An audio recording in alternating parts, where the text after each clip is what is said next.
Halo viewers, Assalamualaikum warahmatullahi wabarakatuh. Salam sehat selalu. Kembali lagi di channel ini bersama saya Andromeda. Di video kali ini saya mau berbagi kepada kalian semua, kepada kawan-kawan, bagaimana cara berobat yang baik dan benar bagi penderita asam lambung, GERD, dan anxiety. Mungkin dari beberapa kawan-kawan sekalian telah melakukan pengobatan, berbagai macam pengobatan ini dan itu dengan tujuan untuk menyembuhkan atau sembuh dari asam lambung, GERD, dan kecemasan berlebih. Tetapi seperti yang kalian rasakan, ternyata kalian tidak mengalami perubahan atau kesembuhan sama sekali. Di kesempatan kali ini saya mau memberikan masukan kepada kalian bahwa dalam mengobati asam lambung, GERD, dan anxiety itu kalian harus berobat secara baik dan benar, yaitu dengan mengunjungi dokter. Jadi ingat, pertama yang harus kalian lakukan itu adalah mengunjungi dokter. Nah, kenapa saya menganjurkan kalian untuk mengunjungi dokter? Karena begini, ada pepatah yang mengatakan jika ingin melakukan sesuatu maka serahkanlah kepada ahlinya. Nah, ahlinya dalam hal ini menurut saya adalah dokter. Jadi kalian harus ke dokter untuk memeriksakan diri. Kemudian dokter akan mendiagnosa penyakit kalian dan memberikan rujukan atau pemeriksaan lanjutan ke laboratorium. Nah, nanti dari pemeriksaan laboratorium itu mungkin kalian sudah bisa mengetahui kalian itu mengidap penyakit apa, apakah asam lambung ataukah penyakit yang lain. Terkadang juga asam lambung dan disertai dengan penyakit yang lain. Jadi saya sarankan sebaiknya itu langkah pertama yang kalian lakukan itu sebaiknya ke dokter dulu. Kalian harus ke ahlinya. Nah, nanti setelah kalian ke dokter itu, dokter pasti tahu dan akan memutuskan kalian harus berbuat apa, dan dokter akan memberikan obat sesuai dengan apa yang kalian rasakan. Apakah kalian mengalami asam lambung atau GERD.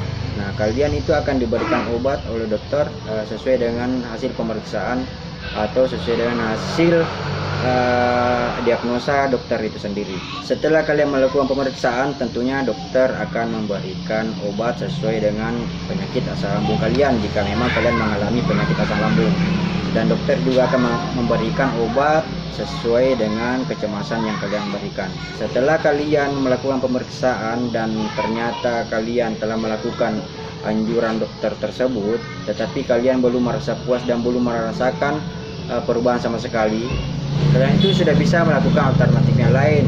Mungkin karena kalian tidak puas dengan dokter yang pertama, mungkin kalian bisa mengunjungi dokter yang lainnya apabila kalian belum merasa puas dengan dokter yang pertama kali kalian kunjungi. Dan bisa juga kalian menggunakan atau mengunjungi ahli-ahli herbal. Tapi ahli herbal yang saya maksudin ini harus berlisensi, sehingga kalian tidak salah dalam mengkonsumsi obat-obat herbal. Nah, dan jangan salah juga ketika kalian mendapatkan promosi dari teman-teman atau dari siapapun untuk mengkonsumsi obat herbal, kalian itu jangan langsung percaya dengan khasiat obat itu, atau mungkin kalian percaya cuma dari hasil testimoni obat herbal tersebut. Karena logikanya, andaikan obat herbal itu memang baik untuk menyembuhkan asam lambung, tentu dokter akan berhenti menggunakan obat kimia. Jadi kalian juga itu harus berhati-hati dalam mengkonsumsi obat herbal itu. Bisa saja dengan tujuan kalian ingin sembuh, ternyata malah lebih memperparah kondisi dan keadaan kalian. Nah, jadi begitu ya teman-teman. Jadi sekali lagi saya tekankan, berobat yang baik dan benar itu adalah pertama mengunjungi dokter.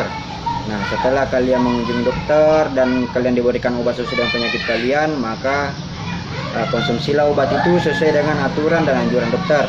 Karena perlu kalian ketahui, berobat kemanapun untuk pengobatan anxiety, asam lambung, dan lain itu tidak akan mampu menyembuhkan penyakit asam lambung dan kecemasan berlebih kalian, karena obat yang kalian konsumsi itu cuma berguna untuk meredakan asam lambung atau mengikat asam lambung agar tidak menghasilkan asam lambung yang berlebih. Karena ketika asam lambung kalian rendah, Disitulah saat-saat lambung meregenerasi sel-sel yang rusak pada lambung itu sendiri. Artinya ketika luka itu terkena asam lambung, maka sulit untuk lambung untuk menyembuhkan sel-sel yang ada pada dinding lambung tersebut. Nah, makanya konsumsi obat itu cuma berguna untuk mengikat asam lambung agar tidak berlebih, sehingga asam lambung itu tidak mengenai atau tidak menyentuh luka yang ada pada lambung. Itulah saat-saat yang lambung gunakan untuk mengobati sel-sel yang ada pada dirinya. Ketika kalian melakukan pengobatan, mungkin membutuhkan waktu yang cukup lama. Jadi momen-momen itu bisa membuat kalian cukup stres karena kalian sudah tidak sabaran untuk mengalami kesembuhan atau kalian sudah ingin merasakan kesembuhan. Tapi perlu kalian ketahui, berobat dengan menggunakan obat-obatan itu ketika kalian stres juga sulit bagi kalian untuk merasakan kesembuhan. Karena kenapa?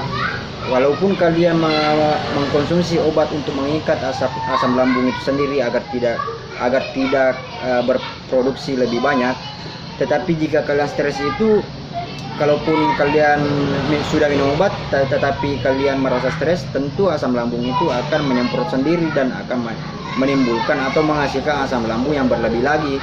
Jadi percuma saja kalian meminum obat apabila kalian mengalami kondisi yang stres. Jadi perlu kalian ketahui bahwa ketika melakukan pengobatan itu juga kalian harus menjaga pola pikir. Kalian itu nggak boleh stres. Nah, maka dari itu disitulah peran pola 3P juga sangat penting bagi proses pengobatan. Kalian harus menjaga pola makan, pola pikir, dan pola hidup. Jadi pada intinya, apabila kalian melakukan pengobatan melalui medis atau dokter, kalian juga harus melakukan pola 3P.